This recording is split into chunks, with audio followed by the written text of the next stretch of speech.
নমস্কার বন্ধুরা, আশা করি সকলে ভালো আছেন। আজকে চিংড়ি মাছের একটা অভিনব রেসিপি নিয়ে এসে হাজির হয়েছি। চিংড়ি মাছের তো নানান রেসিপি আপনারা খেয়েছেন। আজকে আমার মতন করে মুসুর ডাল দিয়ে চিংড়ি মাছটা রান্না করে দেখুন, দারুণ সুস্বাদু হবে আর একেবারে নতুনত্ব। অনেকেই হয়তো এরম ধরনের রেসিপি খাননি, কিংবা অনেকেই হয়তো খেয়েছেন।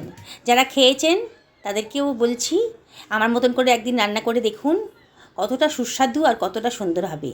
আর যারা না খেয়েছেন তারা তো একবার খেলে পরে বারে বারে কিন্তু এইভাবেই বানাবেন। বানানোর প্রসেসটাও খুবই সোজা আর দেখতেও কিন্তু দারুণ সুন্দর, খেতে কিন্তু তার থেকেও বেশি সুন্দর। দেখুন বন্ধুরা, কত সুন্দর দেখতে হয়েছে।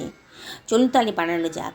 আমি এক বাটি মতো মুসুর ডাল আধ ঘন্টা আগেই ভালো করে ধুয়ে ভিজিয়ে রেখেছিলাম, বেশ নরম হয়ে গেছে। এবার এটাকে জল ছাড়াই বেটে নেব। মিক্সার গ্রাইন্ডারের ভেতর দিয়ে দিচ্ছি। এটাকে কিন্তু জল দিয়ে বাটলে হবে না, এটা জল ছাড়াই কিন্তু বাটতে হবে। দেখুন বাটাটা হয়ে গেছে। এবার আমি প্রায় 150 গ্রাম মতো চিংড়ি মাছ একটু কুচু করে কেটে নিয়ে দিয়ে দিলাম ডাল বাটার ভেতরে। আর দিয়ে দিলাম একটা পেঁয়াজ কুচি।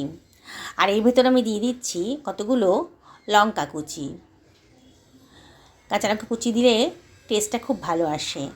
এবারে আমি এর ভেতরে দিয়ে দেব 2 টেবিল চামচ মতো বেসন। এটা বাইন্ডিংসের জন্য দিলাম। বন্ধুরা, আপনারা অবশ্যই বাড়িতে এই রেসিপিটা ট্রাই করবেন, খুবই সুস্বাদু। আর দেখুন কত সহজে রান্না হয়ে যায়।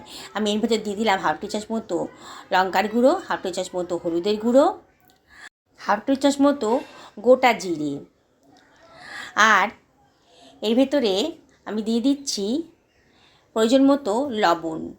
1 টি চামচ মতো লবণই আমি এখানে দিলাম। এবারে বন্ধুরা, আমি এর ভেতর দিয়ে দিচ্ছি 1 টি চামচ মতো চালের গুঁড়ো। চালের গুঁড়ো না থাকলে আপনারা এখানে কর্নফ্লাওয়ারও দিতে পারেন। দিয়ে সব কিছু ভালো করে মিশিয়ে নিচ্ছি। জল দেওয়ার প্রয়োজন নেই, খুব ভালো করে সব কিছু মিশিয়ে নিতে হবে। দেখুন বন্ধুরা, আমি সব কিছু ভালো করে মিশিয়ে নিয়েছি। এবারে আমি এর ভেতর দিয়ে দেব একটুখানি ঘি। ঘিটা দিলে পরে খুব সুন্দর একটা টেস্ট আসে। আবার আমি সব কিছু ভালো করে মিশিয়ে নিচ্ছি।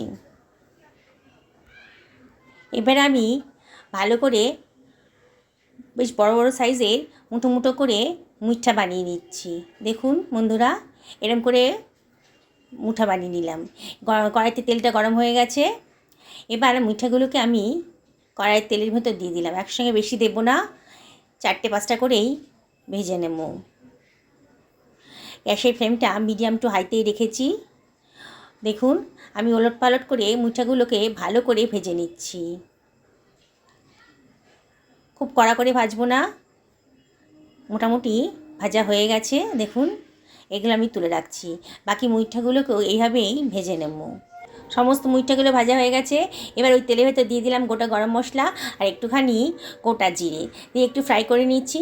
বেশ সুঘ্রাণ যখন গন্ধ বেরিয়ে গেছে, তার মধ্যে দিয়ে দিলাম 2খানা পেঁয়াজকে গ্রেট করে রেখেছিলাম, দিয়ে দিলাম। দিয়ে একটু নাড়াচাড়া করে নিচ্ছি। পেঁয়াজের কালারটা যখন একটু চেঞ্জ হয়ে গেছে, দেখুন বন্ধুরা একটু চেঞ্জ হয়ে গেছে, তার মধ্যে আমি দিয়ে দেবো আদা রসুনের পেস্ট 1 টেবিল চামচ মতো। আর দিয়ে দিলাম একটা টমেটো কুচি।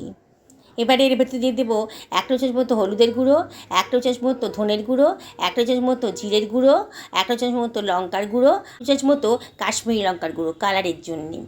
আর দিয়ে দিলাম 1 টেবিল চামচ মতো লবণ। এবারে একটুখানি জল দিয়ে দিলাম যাতে মশলাটা পুড়ে না যায়। দিয়ে সব কিছু ভালো করে মিশিয়ে নিচ্ছি। নিয়ে অনবরত নাড়তে হবে, মশলাটা কিন্তু ভালো করে কষিয়ে নিতে হবে। দেখুন মশলাটা বেশ কষানো হয়ে গেছে। এর ভেতর দিয়ে দিলাম 2 টেবিল চামচ মতো টক দই। দিয়ে বাটি ধুয়ে একটু জলও দিয়ে দিলাম। দিয়ে আবারও মশলাটা ভালো করে কষিয়ে নিচ্ছি। খুব ভালো করে কষিয়ে নিতে হবে। অনবরত নাড়ছি। দেখুন মশলা গা থেকে কিন্তু তেল বেরিয়ে এসছে, মানে মশলাটা আমার কষানো হয়ে গেছে। এবারে ঝোলটা যখন বেশ ফুটে উঠেছে, তখন আমি এর ভেতর দিয়ে দিচ্ছি 1.5 বাটি মতন জল। জল দিয়ে ঝোলটাকে আবার একটু ফুটতে দিলাম। ঝোলটা যখন বেশ ফুটে উঠেছে, তখন আমি আমার তৈরি করে রাখা মুইঠাগুলো আমি এর ভেতর ছেড়ে দিচ্ছি। সমস্ত মুইঠাগুলোকেই ঝোলের ভেতর দিয়ে দিচ্ছি। এবার গ্যাসের ফ্লেমটা মিডিয়াম টু লোতে করে দিয়েছি। এবার এর ভেতরে আমি দিয়ে দেব 1 টেবিল চামচ মতো গরম মশলার গুঁড়ো স্বাদের জন্যে, আর দিয়ে দিলাম একটুখানি কসুরি মেথি হাতে ডলে এর ভেতর দিয়ে দিলাম। আমার কাছে ধনেপাতা নেই, আপনাদের কাছে ধনেপাতা থাকলে একটু ধনেপাতা দিয়ে দেবেন। এবার দিয়ে দিলাম 1/2 টেবিল চামচ মতো গাওয়া ঘি, খুব সুন্দর একটা টেস্ট আসবে, গরম ভাতের সাথে দারুণ লাগবে। মিনিট 5 লো ফ্লেমে ফুটতে দিয়েছি।